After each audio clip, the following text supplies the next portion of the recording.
오늘은 9월 첫째 주일이고 교회 절기상 창조절이 시작이 되었습니다. 하나님이 창조한 이 세계를 아름답게 보존하는 믿음의 자녀들이 되기를 간절히 소망합니다.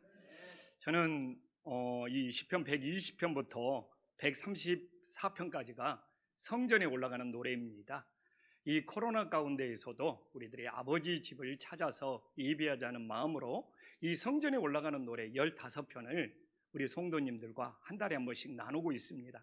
오늘은 12번째, 이 15편 중에 131편은 12번째니까 앞으로 3번만 더 하면 성전에 올라가는 노래 15편을 다 마무리할 수 있겠죠. 이 성전에 올라가는 노래 이 131편은 저에게 굉장히 특별하게 연결된 말씀입니다. 이 신학생들이나 또 이렇게 부목사 시절에는 다 어떤 야망을 갖죠. 야망. 저는 야망이라고 생각을 해요. 내가 나중에 담임 목사가 되면 큰 교회가 되어서 한국에서 유명해져야 되겠다. 저도 이렇게 신학 대학원 시절 또 이렇게 젊은 시절에 그런 야망이 굉장히 컸던 사람이었던 것 같아요. 그런데 바로 이 131편을 묵상하면서 참 부끄러웠습니다. 이게 진짜 믿음인데 정말 하나님을 따르는 것은 내가 큰 일을 하고 내가 놀라운 일을 하는 것이 아니라 하나님의 인도하심을 묵묵히 따르는 건데 되게 마음이 찔려서 상당 부분 이 시편 131편을 통해서 근데 이 젊은이 시절의 목회적인 야망을 많이 비우고 내려놓고 지금도 내가 욕심이 생기면 이 말씀을 통해서 내 자신을 비우기도 합니다.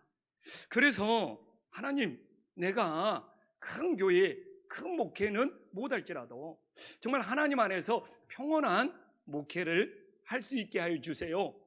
사실 이 시편 말씀을 통하여 기도 제목이 바뀌었습니다.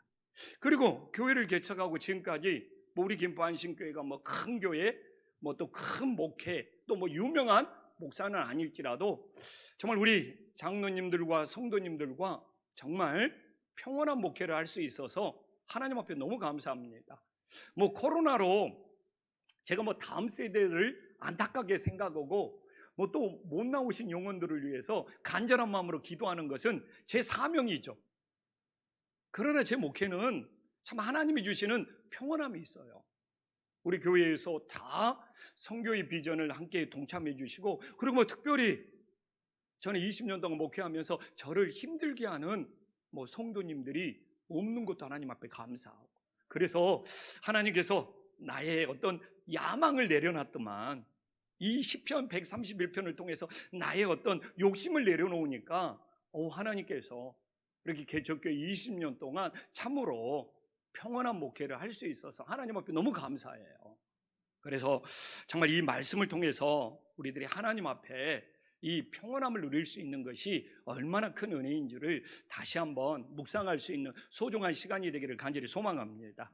그래서 오늘 시편 말씀은 다윗이 하나님을 만나는 말씀이에요. 우리들이 하나님을 어떻게 만나느냐, 이게 우리 신앙이 어느 길로 가는 것이 결정나는 것이죠. 저도 내 야망을 쫓고 내 욕심을 쫓는 것이 아니라 하나님의 평온함을 쫓으니까 주님이 그걸 나한테 허락해 주시는 것처럼 오늘 이 시편 말씀을 통하여 우리들이 하나님을 다윗처럼 어떻게 만나고 있는지를 깨닫고 우리들의 삶에 적용할 수 있는 은혜의 시간, 소중한 시간이 될 수 있기를 간절히 소망합니다. 그럼 오늘 1절에서는 다윗이 어떤 마음으로 하나님을 만나고 있습니까? 먼저 이렇게 마음으로 시작하잖아요. 3가지 마음으로 만납니다. 3가지 마음. 첫 번째 마음이 뭡니까? 교만하지 않는 마음이죠. 내 마음이 교만하지 않냐고. 이게 마음으로 시작하죠. 내 마음이. 우리가 일반적으로 교만을 뭐라고 그러죠? 자기 자신을 높이는 거죠. 자기 자신을 과장되게 높이는 것입니다. 근데 그걸 포함해서 다윗이 생각하는 교만은 무엇이었을까요? 다윗이 생각하는 교만. 일반적으로 교만은 자기를 과대 포장하고 자기 자신을 높이는 건데 다윗이 생각하는 교만이 있어요. 그것도 물론 포함해서 다윗은 하나님 없이 자신의 힘과 능력으로 사는 것을 최고의 교만이라고 생각을 했습니다.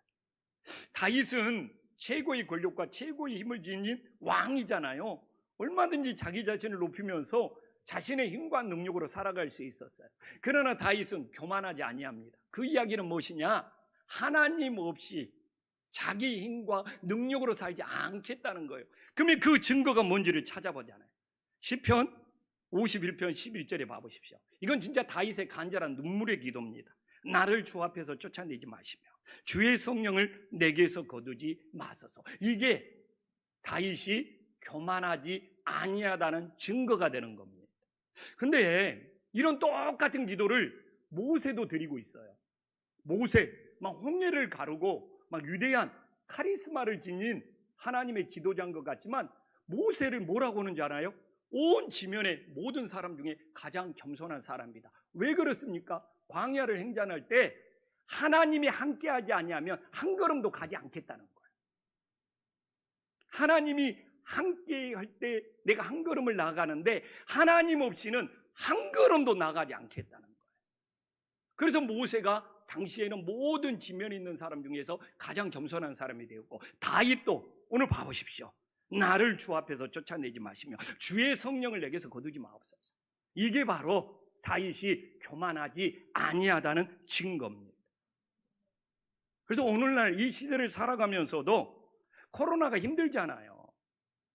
그러나 주님을 떠나지 않고 하나님과 함께 예배하는 것이 교만하지 않는 최고의 겸손이됨을 믿으시기를 간절히 소망합니다.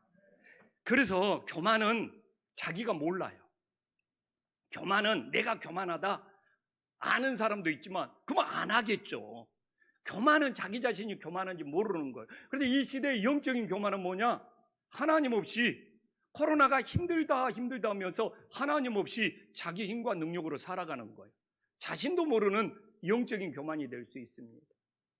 그러면 오늘도 이 주일날도 내가 하나님 없이 살 수 없습니다. 하나님의 힘과 능력으로 살아갑니다. 그 교만하지 아니한 증거는 뭡니까? 하나님 앞에 예배하는 것이죠. 하나님을 떠나지 않고 예배하는 것이 내가 하나님 없이 살 수 없습니다. 하나님의 은혜로 살아갑니다. 이 증거가 되는 것이죠. 그래서 영적인 교만은 자신도 모르게 찾아오는 거예요. 코로나가 힘들어오면서 하나님께 예배하지 않고 하나님을 떠나서 살면 그건 자신도 모르는 영적인 교만이고 그건 자신의 힘과 능력으로 살아가는 것이죠.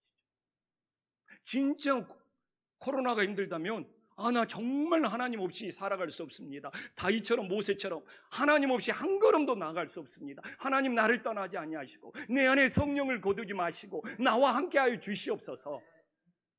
이게 교만하지 아니하는 최고의 증거가 됨을 믿으시기를 간절히 소망합니다.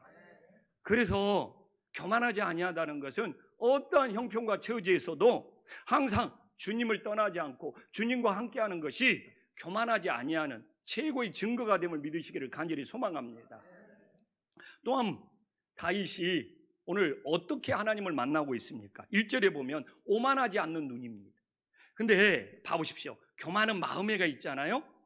오만은 눈으로 나오는 겁니다. 이게 마음에 있는 교만이 눈을 통해서 밖으로 나오는 거예요. 많은 사람들은 교만과 오만이 비슷한 줄 알죠? 비슷합니다. 근데 교만은 우리 마음에 있는 거예요. 이게 우리 마음에 하나님이 있어야 돼요. 하나님이 떠나지 않아야지 교만을 물리칠 수 있어. 근데 오만은 우리 눈으로 밖을 바라보며 평가하는 것이 우리들의 오만이 되는 겁니다. 그래서 말씀을 조금만 깊게 묵상하면 하나님의 뜻을 분명히 분별할 수 있어요. 그래서 마음속에 있는 교만이 이 눈을 통해서 상대방을 판단하고 평가하면서 오만으로 나오는 거예요. 근데 다윗 최고의 권력, 최고의 왕이잖아요. 백성들 자기 마음대로 평가하고 자기 마음대로 판단할 수 있는 그런 권세를 지니고 있어요. 그래도 누가 문제 삼을 사람 하나도 없습니다. 근데 다윗이 오만한 눈을 가지고 있지 않다는 증거는 뭡니까? 시편 17편 2절에 나와요. 이건 다윗의 기도입니다. 다윗이 이렇게 기도해요. 주께서 나를 판단하시며 주의 눈으로 공평함을 살피소서. 자신의 눈으로 다른 사람들을 판단하면서 오만하는 것이 아니라 주님이 자기를 판단하고 자기는 주님의 눈으로 세상을 바라보겠다는 거예요. 이게 다윗이 오만하지 않는 증거예요. 오늘날 왜 이렇게 갈등과 다툼과 분열이 많은지 압니까? 자기 눈에 보이는 대로 판단하고 자기 눈대로 평가하는 오만이 많아지면 많아질수록 갈등과 분열과 다툼이 심해지는 거. 이럴 때 다윗처럼 내가 다른 사람을 판단하기 전에, 오늘 다윗 뭐라고 말합니까? 다윗처럼 최고의 왕, 최고의 권력이어도 자신이 하나님께 판단을 받고 있다는 거예요. 아멘. 우리 솔직히 얼마나 다른 사람에 대해서 쉽게 말하고 쉽게 판단하고 쉽게 평가합니까? 그럴 때 잠시라도, 한 번만이라도 나도 우리 주님께 판단을 받는 사람이라고 자기 자신을 돌아보면, 이 갈등과 다툼과 분열의 시대에 우리 기독교인들이 예수님의 향기가 나는 역사가 있음을 믿으시기를 간절히 소망합니다. 그리고 다윗은 사람의 눈으로 바라보면서 평가하는 것이 아니라 주님의 눈으로, 하나님의 눈으로 바라보니까 공평함이 되는 거예요. 저도 목회하면서 제일 중요한 것이 그겁니다. 주님, 정말 제가 이 교회에서 성도들을 판단하는 목사가 아니라 나도 하나님께 판단을 받아야 되고, 성도들을 사람의 눈으로 바라보면 편가르기가 됩니다. 그래서 하나님의 눈으로 공평함으로 목회하게 하여 주시옵소서. 이게 다윗의 기도예요.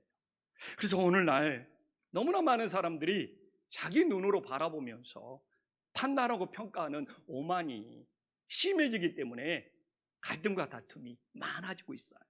그래서 우리는 한 번만이라도 그런 마음이 들면 나도 주님께 판단을 받아야 돼요. 정말 사람의 눈으로 보면서 평가르는 오만이 아니라 주님의 눈으로 바라보는 공평함의 성도들이 될 수 있기를 간절히 소망합니다. 그러면서 이제 마음에 있는 교만이 눈에 있는 오만으로 나오고, 눈에 있는 오만이 이제 밖에 일을 하는 거예요. 그래서 1절에 보면 큰 일과 놀라운 일을 힘쓰지 않는, 이런 것들은 이제 점진법이라고 그러잖아요. 마음의 교만이, 눈의 오만이 이제 우리가 일하면서 나타나는 거예요. 근데 여기서 큰 일은 뭐냐? 자기를 위대한 사람처럼 보이고 싶은 교만과 연결이 되어 있습니다. 내가 이렇게 큰 일을 해서 내가 얼마나 큰 사람인지, 위대한 사람인지 자기를 드러내고 싶은 교만과 연결이 되어 있습니다. 그러면 이게 놀라운 일은 뭐냐? 자신의 업적을 과시하는 거예요. 사람들에게 내가 이렇게 대단한, 놀라운, 당신들이 볼 때 깜짝 놀랄 수 있는 위대한 업적이 있다면서 사람들에게 보여주고 싶은 오만과 연결이 돼 있어요. 사람들 길을 죽이고 싶은 오만과. 그래서 놀라운 일은 사람들에게 보여주고 싶은 오만이고, 큰 일은 자기를 위대하고 보이고 싶은 교만이 이렇게 다 나타나는 거예요. 그래서 정말 이건 하나님이 하는 일이지 사람이 하는 일이 아님을 믿으시기를 간절히 소망합니다. 근데 저 같은 목회자들이 진짜 조심해야 돼요. 목회자들이 내가 하나님을 위해서 큰 일을 하고 하나님을 위해서 놀라운 일을 한다고 하지만, 그건 자기 자신을 높이고 자기 자신을 알리고 싶은 그런 욕구가 그 안에 늘 포함될 수 있는 거예요. 진짜 큰 일과 놀라운 일은 하나님의 하심을 믿으시기를 간절히 소망합니다. 거기서 우리는 겸손히 섬기는 거예요. 근데 이걸 자기 자신이 하려고 하면, 오늘 혹시 성도님들도 내가 신앙생활하면서 교회도 하나 짓는 큰 일을 하고, 선교사님들에게 엄청난 일을 하는 놀라운 일을 하겠다, 이게 본인이 그걸 하겠다고 해버리면 그건 정말 자기 자신을 드러내는 교만과 자기 자신을 과시하는 오만이 될 수 있다는 거. 그래서 목회자가 목회하면서 더더욱 조심해야죠. 그러면 질문할 수, 하나님 일을 어떻게 해요? 아니, 세상에 하나님 일 앞에 큰 일도 안 하고 놀라운 일도 안 하면 어떻게 해요? 오늘 기준을 제시해 주잖아요. 1절에 감당할 수 있을 만큼 하면 되는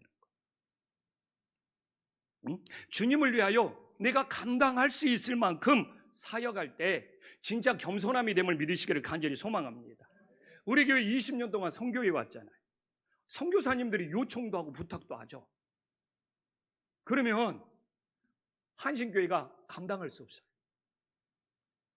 그 선교사님들이 요청한 금액도, 또 선교사님들이 요청한 사람들도 우리 교회가 감당할 수 없어. 그럴 때 저 진짜 죄책감 받고요.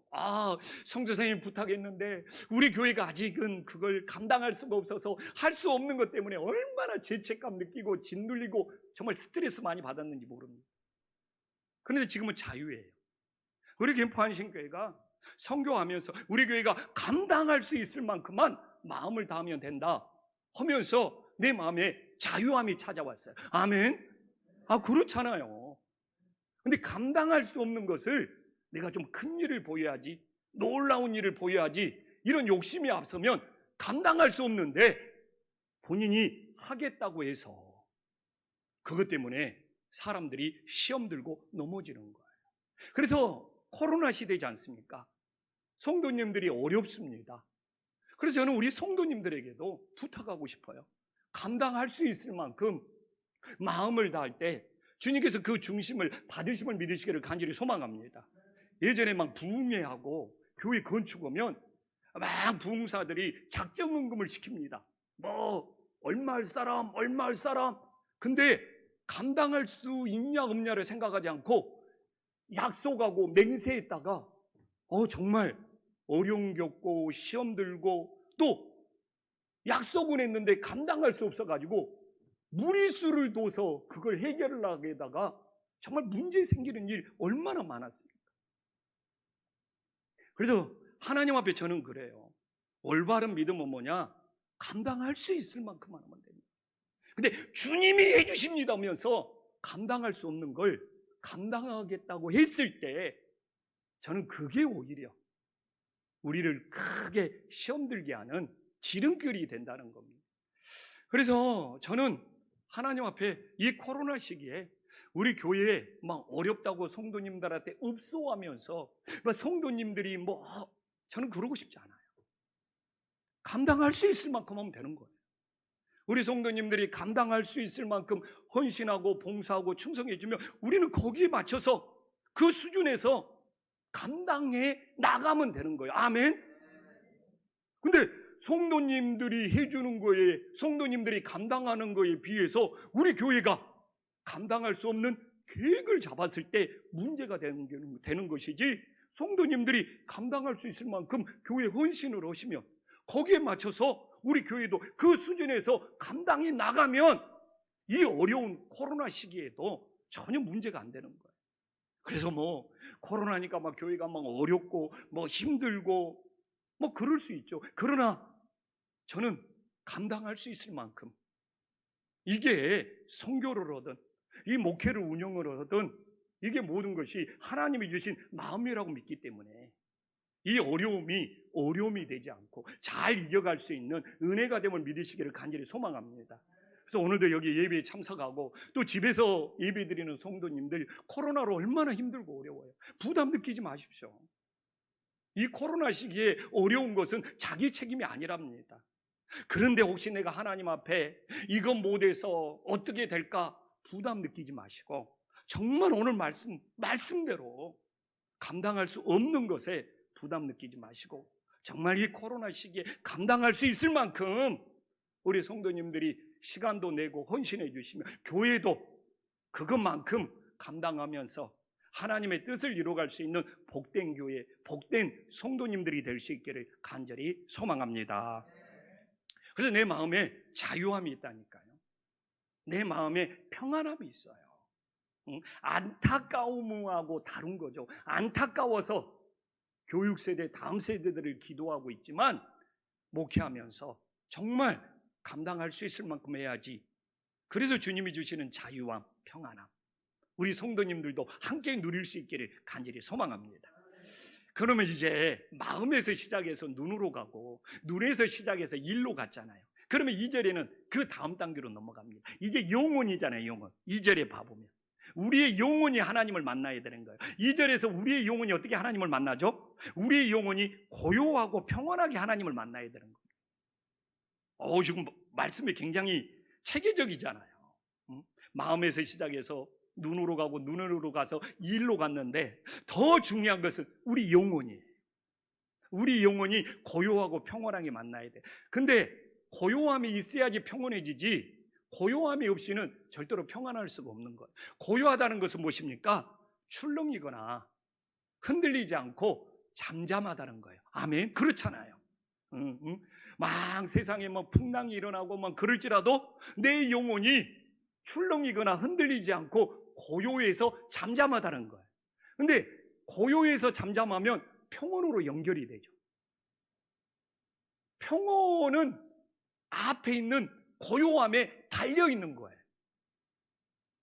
그래서 지금 이 코로나에 사단은 세상에 이런 코로나 팬데믹을 통하여 우리를 출렁이고 흔들리게 만듭니다.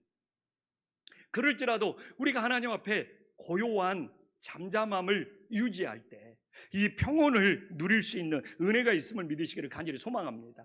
그래서 시편에 그런 이야기가 많이 나와요. 시편 43편 5절에 보면 여기도 내 영혼하여, 중요합니다.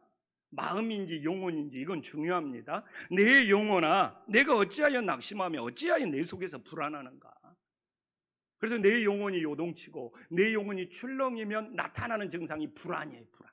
근데 이게 목회하면서도 가끔 불안이 찾아올 때가 있어요. 그건 내 영혼이 이 고요하고 잠잠하지 않다는 증거가 되는 것이죠.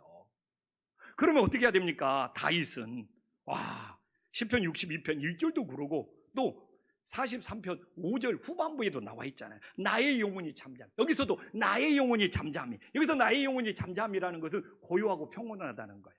하나님을 바라며 나의 구원이 그에게서 나오는도다. 아멘. 그래서 오늘도 우리가 예배를 통해서 하나님을 만나려면 내 영혼이 고요하고 잠잠해야 돼. 막 오늘도 막 내 영혼이 예배하면서도 세상 것으로 복잡하고 세상 것으로 출렁이고 세상 것으로 흔들리면 오늘 잠잠히 하나님을 바라보면서 나의 구원이 그에게서 나오는도다 만날 수가 없는 거예요.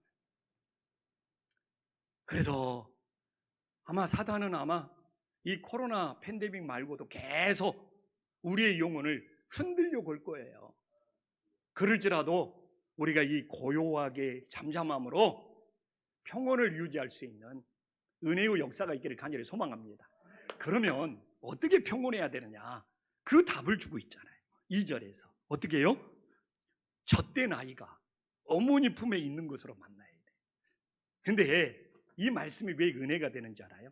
다윗이 여기서 어떤 아이냐? 젖먹는 아이가 아니고 젖된 아이라고 하는 것에 우리들이 주목해야 돼. 이게 놀라운 은혜가 있어요. 젖먹는 아이는 엄마 품에 있는 것이 엄마 찌찌 먹어야 되고 엄마를 정말 힘들게 합니다. 이 젖먹는 아이는 자기 욕구, 자기 만족을 정말 채우기 위해서 엄마한테만 칭얼대고 엄마를 보채고 그래서 자기 만족을 채워야 돼.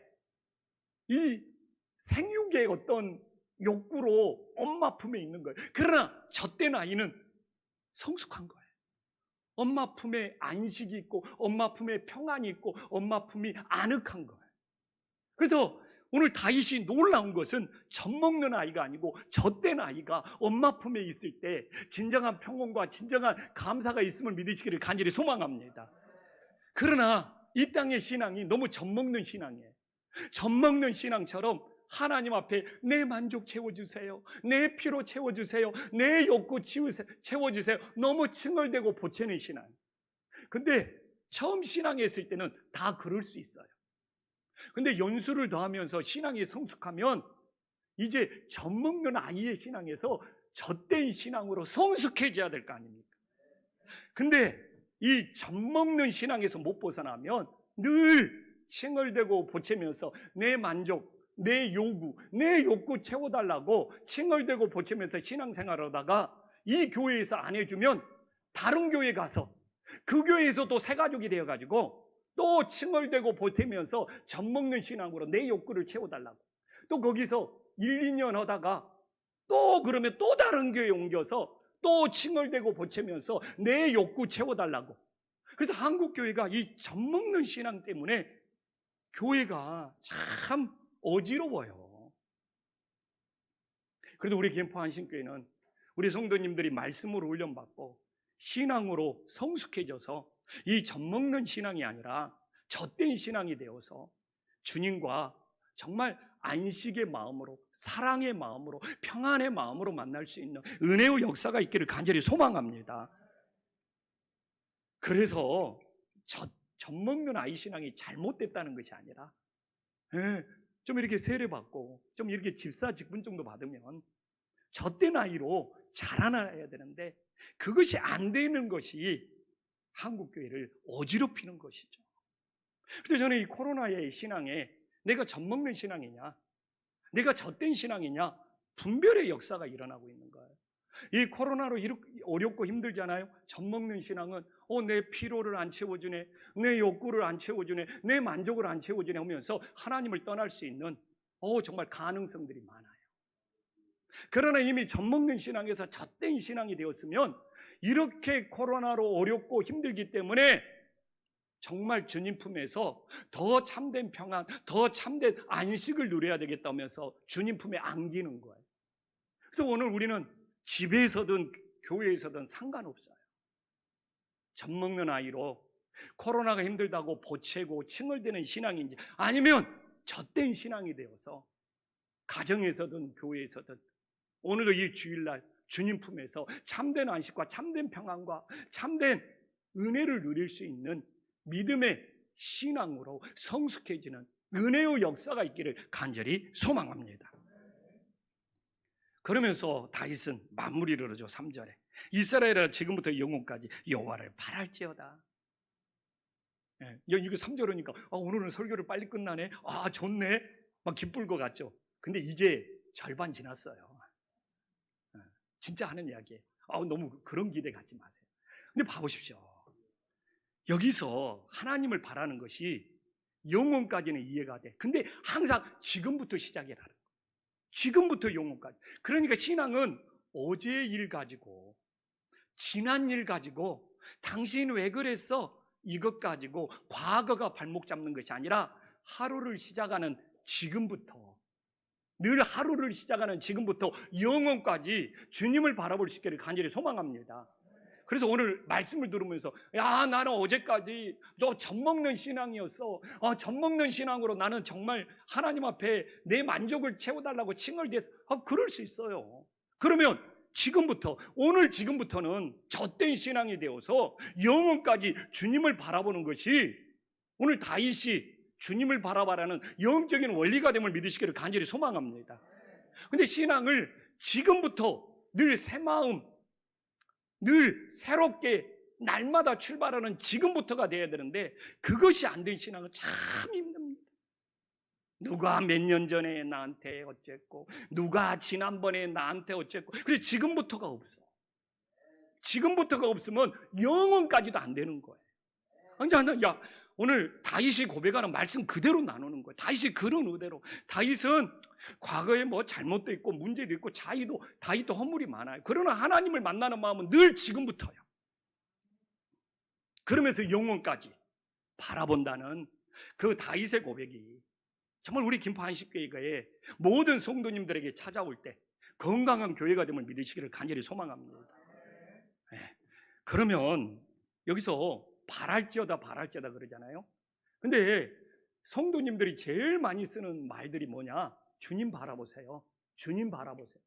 그러면 저는 묻고 싶어요. 주님을 바라보라고 할 때 제일 많이 쓰는데 주님을 바라보라는 그 의미, 그 뜻이 뭔 줄 알고 주님 바라보세요, 주님 바라보세요 그렇게 전하고 있느냐 이거예요. 사실 성도들한테 무슨 문제 어려움이 생기면 만병통치약으로 하는 이야기가 뭡니까? 주님 바라보세요. 약방의 감초로 하는 이야기가 주님 바라보세요.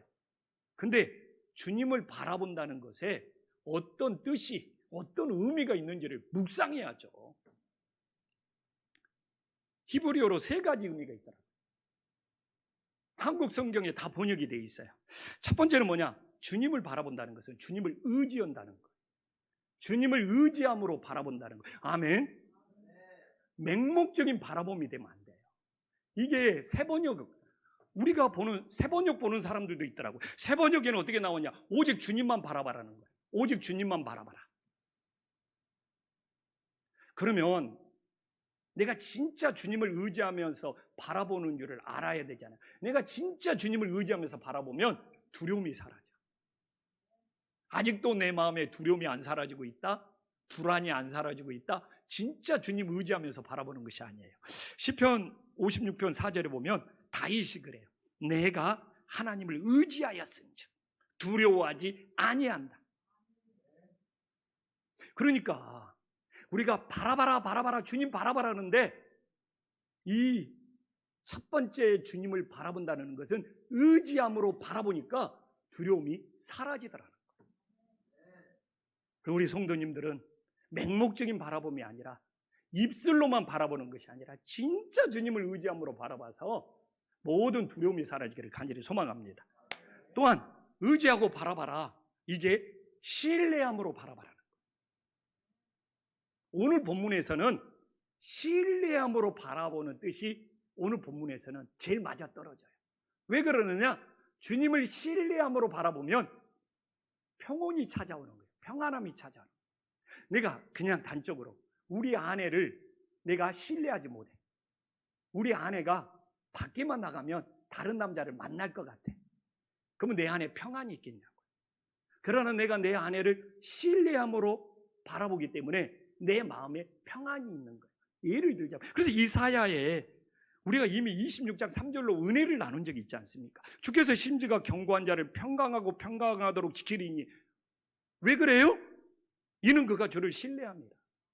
우리가 주님을 신뢰하면, 주님을 바라봄으로 신뢰하면 평강으로 지킨다는 거예요. 근데 현대인의 성경, 우리 현대인의 성경은 주님을 신뢰함으로 바라봐라고 현대인의 성경은 나와요. 이게 새 번역에는 주님을 의지함으로 바라봐라고 나와 있고, 현대인의 성경은 주님을 신뢰함으로 바라봐라고 현대인의 성경 그렇게 나와 있어요. 왜? 평온함이 찾아온다는 거예요. 하나님의 평온함으로 지켜진다는 거예요. 평강으로 지켜. 오늘 본문에서는 신뢰함으로 바라봐라는 것이 가장 본문의 흐름에 맞아 떨어지는 것입니다. 그래서 내가 정말 주님을 신뢰함으로 바라봤으면 우리 마음속에 하나님의 평강으로 지켜주시는 놀라운 은혜가 있음을 믿으시기를 간절히 소망합니다. 그래서 만약 내 마음에 평강이 찾아오지 않는다면, 내가 진짜 주님을 신뢰함으로 바라보는지 우리 자신을 돌아보는 것도 중요한 일이 됨을 믿으시기를 간절히 소망합니다. 또 하나가 있어요. 또 하나는 뭐냐? 희망으로 바라봐라는 거예요. 주님만이 나의 희망이 된다는 것으로 바라봐요. 이건 공동 번역에 희망으로 바라봐라고 나와 있고, 여러분이 가지고 있는 모든 영어 성경은 호프, 희망으로 나와 있어요. 킹 제임스 버전, NIV 버전, 뉴 인터내셔널 버전 다 희망으로 나와 있어요. 그리고 우리나라 공동 번역도 희망으로 나와 있고, 이렇게 그냥 정확히 뜻이 다 나와 있어요. 근데 우리가 주님을 의지하면 두려움이 사라지잖아요. 주님을 신뢰하면 평강으로 지켜주잖아요. 주님께 희망을 두면 어떻게 되죠? 시편 42편 11절 많이는 주님만이 나의 도움이 되심을 믿으시기를 간절히 소망합니다. 근데 주님께 희망을 두면서 사람들이 도와줄 거다, 누가 도와줄 거다, 이건 주님께 희망을 두는 것이 아니죠. 주님께 희망을 둔다는 것은 주님만이 나의 도움이 되신다는 거예요. 주님이 나타나서 나를 도와주신다는 거예요. 진짜 주님께 희망을 둬야죠. 오늘 봐보십시오. 우리가 제일 잘 쓰는 말이 주님 바라보세요, 주님 바라보세요. 그런데 그 주님을 바라보는 것이 진짜 제가 봤을 때는 맹목적이에요. 말뿐이에요. 우리 한식교회 성도님들은 달라야죠. 주님을 의지함으로 바라봐서 두려움이 사라지기를 바랍니다. 주님을 신뢰함으로 바라봐서 평강으로 지켜주시기를 소망합니다. 주님께 희망을 둠으로 주님이 나타나서 도우심이 될 수 있는 놀라운 역사가 있기를 간절히 소망합니다. 이게 진짜 주님을 바라보는 것이죠. 그래서 너무 지금까지 맹목적으로만 바라봤어요.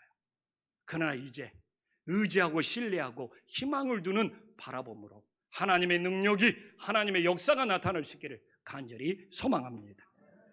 이제 오늘 하나님의 시편 제가 잘 마무리를 해보겠습니다.